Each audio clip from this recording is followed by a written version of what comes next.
Everybody all right? Everybody but them lousy viper vines. Where's Zach? Welcome back to the Titanium Hangar. This is Mike. Today I want to talk to you about the Zica Toys toy line. And I want to say that this is a retro toy line now because it is no longer in production.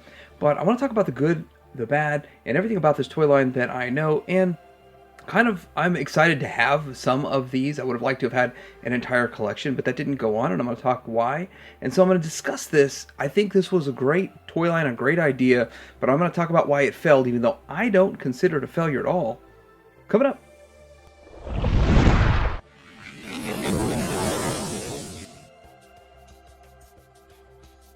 Sectaurs is a toy line from the mid-'80s that was based on a cartoon of 5-episode mini-series, and they had comic books. They also had mini comics to go along with it to support that, but there's still some love for Sectaurs going on in 2023. Sectaurs was a dormant franchise for many decades until Zica Toys came along and made their figure toy line, but they decided to go a little bit smaller with the 3.75 inch or closer to 4 inch scale, which at first was a turnoff to myself because I kind of wanted the vintage ones, and also the price point, $23 for 3.75 inch, when you're used to getting kind of the Hasbro lower price point, was kind of a turnoff back then. Nowadays I think people are used to a $23 price point for something like this, and I think it would function better today. Okay, before we get into analyzing why this toy line failed, we're actually going to take a good look at the toys and all this kind of stuff. And let's start by saying, what did they make and what wasn't made? So first of all, they did make, of course, these 3 figures here. This is the packaging. The packaging is quite striking. I think it looks very nice and I enjoy it. It is a little off-putting how all of the accessories kind of stowed in a little baggie there, but it still doesn't take away entirely from a wonderful packaging.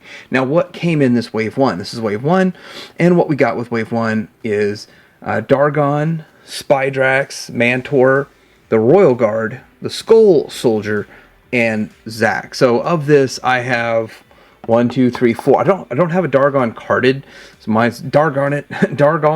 It's a loose one, so we're gonna take a look at that. I don't have either one of these, and although I come to find out these probably are the more popular ones for a couple reasons, because they were never made in the vintage line, made them more popular, and they're true builders.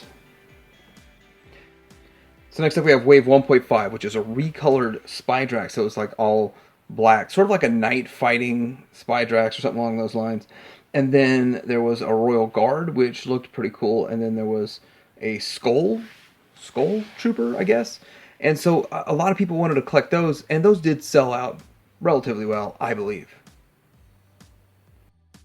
Now, Wave 2 never got made. So Wave 2 was, I guess, another Kickstarter. They were trying to go Kickstarter that route, and one of the problems is you're getting deeper in the line, and some of the characters are less desirable, and they noticed that with Mantor, he wasn't very desirable, and Zach, and which is why I was able to get those pretty cheap on the secondary market. But Commander Spydrax, or Waspax, Commander Waspax was supposed to get made in Wave 2, along with Pinsor, which is, for me, collecting the vintage one, that's one of the harder vintage ones to get. And then Skulk. Skulk is yet again another hard one to get in the vintage line. And then Skeeto. So you dial out the rest of the baddies, you get another good guy. This would have almost completed the vintage line for us, and would have been nice to have had more of these main characters. But then again, seems like people wanted the troop builders more. Alright, so taking a look at Dargon, he's got a lot of hands, and there's a lot of hand options that I think it was maybe a good idea, and maybe it was a little overkill. Maybe they could have knocked a few bucks off and got this under the $20 price point with just a little bit less of the hand options, but it is impressive to have so many options. He's got a lot of accessories and all this stuff, but let's get into looking at just the figure and then the accessories and all of that kind of stuff. And so with that, he is highly articulated, and he does look pretty good, but in my opinion, I don't think it 100% matches the cartoon as much as the original toy, but I don't think it looks bad at all. I think it actually is a nice looking figure overall, but I think his face is too thin. Really, that's it. Just if his face was a little thicker, because the character has this bit broader face, and that was my only downside. Now with this, he looks really good, like shiny blue paint that's on there. He's got paint on his necklace. He's got paint on his everywhere that's blue, the red stripe, and so he does match the original figure very well. But a nice upgrade, modern upgrade, but still a super awesome homage. The shield has some stuff on it right there, some paint, and it looks good. Now the shield, it's kind of hard to keep on. Maybe I can just swap it out for a better hand, a different hand that'll hold it on a little bit better. But you do have a grip and then sort of something to hold it in place right here, but it doesn't hold in place super well. Again, all the hands, one of these hands is going to do really good for holding the shield, but I do like leaving these hands on it because they're more versatile, in my opinion. Now you do have these tiny little straps, they came with these, and this is the holster. It's kind of rubbery, just like the original vintage one from back in the 80s. And you do have these tiny little guns that match the original almost perfect. Now, these new weapons and accessories actually have paint apps where the original vintage ones didn't have any paint apps. It's a little bit of black paint app to that right there, which that looks kind of cool. And then he has the exact same one on the other side, just like a vintage. And he has a little, I don't know what the hole was all about, but anyway, we'll do a comparison to the vintage. And then the sword has some paint on the hilt, so all that looking pretty good. So it is an upgrade to the vintage. Now he does also come with this gun here, and this is what's used. You can put this in the rider, in the dragon flyer. Is it the dragon flyer? Yeah, and you can put that in there, and the vintage one. Now this is too small, it'll probably fall right through there, but it is a much smaller scale. Now with each of these hands, I'm just going to show you one side. You do have a trigger finger hand, which was used to hold the gun and look really good. You have a fist, and these are up and this is an up and down, and I think a lot of them are up and downs. This is an in and out, and this is a splayed hand if you want that for whatever you're going to be doing. And then this one here is a holding up and down, so probably better for holding the shield. Yeah, this would probably hold that shield really well. Of course, the one on this side. Getting into a Dargon comparison, and with that, I think that they both look really good. And you can see a whole lot of things with them. Let me switch a few things around. So comparing these two, I'm going to do kind of a forced perspective kind of situation here, so they look about the same height. And as you can see, like with the face is much skinnier on this guy than it is on that one. And then the swords look very, very similar, except of course we have some upgraded paint and a slightly different gold to it. The shields look similar also, except we have better paint accent because there was no paint accent before. And then no paint on the necklace here. And then this looks shiny, but this is way shinier. So this is cast in plastic and this is painted, which is the big difference right there. They still have kind of the stripe right here. They still have kind of what's going on. And there is like a black wash to this one. And you'll see it on the back too. And I think it's, for whatever reason, you see it more on the back with the wash that's going on here. So, and then getting down into these guns. So these guns are much, much bigger. There's the holster, there's the guns. And I might actually have one of the wrong guns in this guy. So let's go on this side. There we go. So yeah, that looks pretty good. And let's go ahead and pull those out and see them side by side. All right, so we've got an angle here. Look how big that vintage one is versus this tiny little one for a 4-inch figure. They look similar, of course, the different paint apps. And then same thing over here. This one here, this is that big one that you could put in the dragon flyer. And then here's the smaller one. And of course, I want to do it with this angle. You can see that it has paint on it, and it's very, very, very similar. And I like that. All right, so moving into General Spydrax, let's get a good angle on all of this, and we can kind of see what he's got going on here. And comparing him to the original one, he does look a lot like the original one, but he looks even more mean and angry than the original one. Still the same kind of things that you saw before. You have all of the same kind of straps on him and all that. And then moving around to the back, that's kind of how he looks. Maybe I've got the straps on this one wrong too. So anyway, this all does look fantastic. I like how this is shinier than the original one. I like how this one carries over an homage to the original one. I like a lot about this. So really very, very good overall. And he does have the same whip. He has a very similar shield, except it's painted. And he has just paint all over him. A slew of paint. Looking good. Looking good overall. We're going to take a look at articulation with this guy. Okay, so the head side to side and should have a little up and down, but not a whole lot. Not a whole lot, but shoulder out to about there. And remember to be very, very careful with these. These are not meant to be toys and played with. It's not a ball joint. It's a sort of a universal type of joint, and it goes all the way around.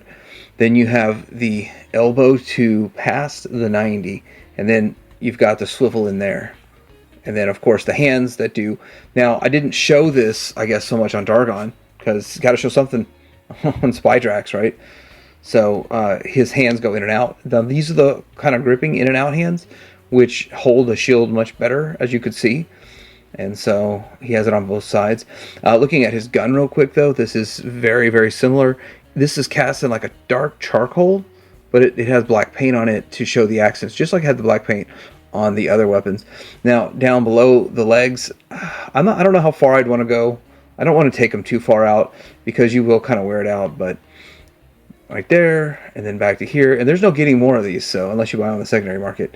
You do have a bit of a swivel right here, and then double jointed, so it does have a double jointed knee, but I'm not going to risk it. But you can see there's a pin here and a pin here, so it is double jointed. And the foot gets you all the range that you would need, all the way down and to the right. Now, getting these to stand is a little bit tricky because they are just the height that they are. Now, when it comes to getting them to stand, do they have foot pegs? Yes, but they also have something else. They have foot pegs and magnets. I was, of course, ill-prepared for the whole magnet trick, but here he is, connected to magnets on some scissors that my kids were using for a project. And so it holds okay. It's not super strong hold, but it gives it a little bit more stability, I guess, if you want to set it up on something metal. But it's not ridiculously strong. It's not holding the whole figure, but it's better than not having anything at all. So he can kind of spin around. It's strong enough. It's kind of cool. It's kind of good. Are you going to have some metal in your display? Maybe. Maybe because of this, you're going to have some metal in that display. So this is Mantor and Zac. So take a quick look at Mantor. There's his card back. And he looks pretty good. I think that he is a younger looking Mantor than the vintage toy line. And so with that, I like how he's bright white, because the vintage one, which you can see back here, is kind of yellowed. That kind of sucks. But yeah, he looks pretty good overall. And I kind of like him. He does a slew of accessories. I'm sure it's all going to match the vintage just right. And I like that. And so with that, let's take a quick look at Zac. Now, these are the two cheapest ones you can get, I think. They are ones that were pretty easy to find on the secondary market. There's the card back and the art and all that kind of stuff. This looks fantastic too, by the way. And then there he is. I mean, he does look a lot like his counterpart, but he looks a little bit different, with the helmet looking a little bit different, a whole bunch of different stuff going on. But it does kind of have the red stripes too, and it's kind of something like he shared with Dargon, which I always wondered if they had like this exact same part of the leg, which if they reused it with Coleco. But I think Coleco reused a lot with this line, to tell you the truth. But anyway, there's those two. Just real quick look at them. Pretty much everything's probably exactly the same with them. I don't have an extra one to open of them. Okay, so why did this toy line fail? This was a great toy line. I'm going to say all the good stuff that they did, but why did it fail? What are the good things? The packaging is beautiful. The figures themselves are fantastic. They have the articulation, modern articulation, and they capture the spirit of the entire toy line. They are fantastic, and they were not hard to get your hands on. You could actually get them from BBTS quite easily. Price point was a little bit high. But they did offer you a few variety of figures that we didn't have before. They didn't finish the main cast. So that's the number one thing, is we didn't finish the main cast. They're probably thinking that there wasn't enough demand for it. I think if you made them, they would eventually have sold. Maybe some would sell and some wouldn't. And of course, you understand that's a financial risk you take for everything. But it would have been fun to see that. The other thing is, they didn't make any of the bugs or the riding mounts. Now, the riding mounts are too big for these, but these will fit on it if you want to. If you want to buy these, or if you have these, you just want to put them on vintage mounts, like the Dragon Flyer or any of those, then you could effectively make them sit on it. They're just a little small for it. They weren't intended for that. So I would have liked to have seen the line going to see what they would have done with this. This could have been a full creature pack as just one set, like a creature pack set. That would have been fantastic. That would have been awesome, and I would have loved to have seen that. The other issue with all this is, of course, the classic scale. Now, this is where we get into the next generation of Sectaurs, or attempt at Sectaurs. Well, these 3.75 or 4-inch scale figures are no longer the predominant scale. Had they gone a little bit bigger to, say, 6-inch, they could have made it in the 6-inch scale like Hasbro's doing, or they could have gone the 7-inch scale like we see with Still Will here from Super 7. Super 7 is dabbling in the 7-inch scale, and we're seeing that they would have been fine. I think the 6-inch scale would have been the best. 7-inch probably a little too big, but if they would have matched the originals or made them big enough to fit in and mingle with the originals, even at a higher price point, I think that people would have liked it a little bit better. The theory behind it is that they wouldn't have been able to make vehicles or mounts or bugs, but they never did. They never did make any of those, so with that, that's kind of the issue. So a lot of people, modern day trend, the scale is around the 6-7 inch. So that's where we bring in the next generation, which is Nacelle. And now with Nacelle, we already have some people that are voicing their opinion, what they think are the issues with Nacelle Corporation. And I think that they look good. It's promising. Number one, they're making a female character that hasn't been made before. And they're actually making her in almost the exact same design as the original figures. Now, I think they're going to add knee. They already have knee. They're going to add elbow articulation. So there's going to be a little bit more modern articulation, I believe. They are a $40 price point versus Zica's $23 price point. And I think that the market can support a $40 price point. I think that's the perfect price.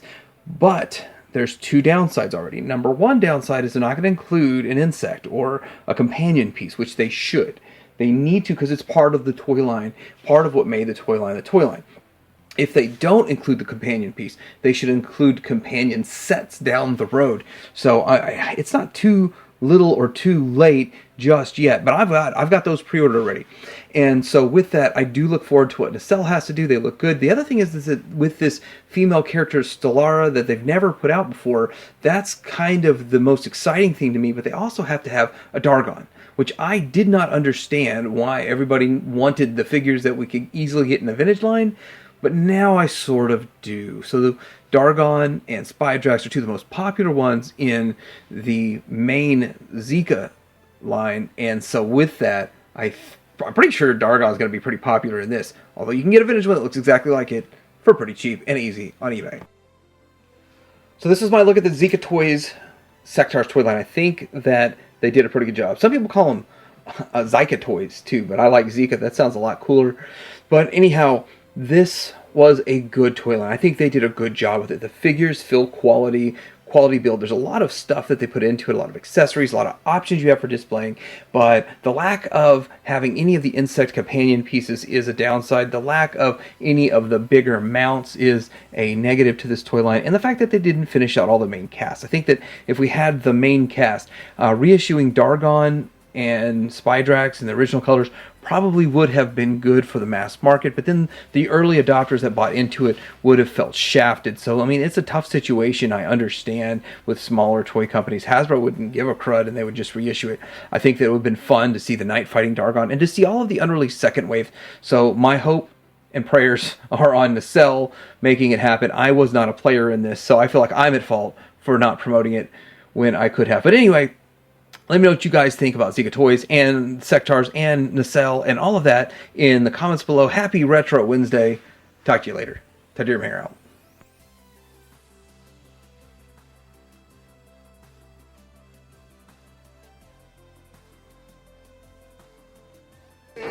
Dargon has escaped your so-called deadly Tirana beetle. I guess it wasn't very hungry. You've got one more chance. Otherwise, no problem. You're finished, my toy.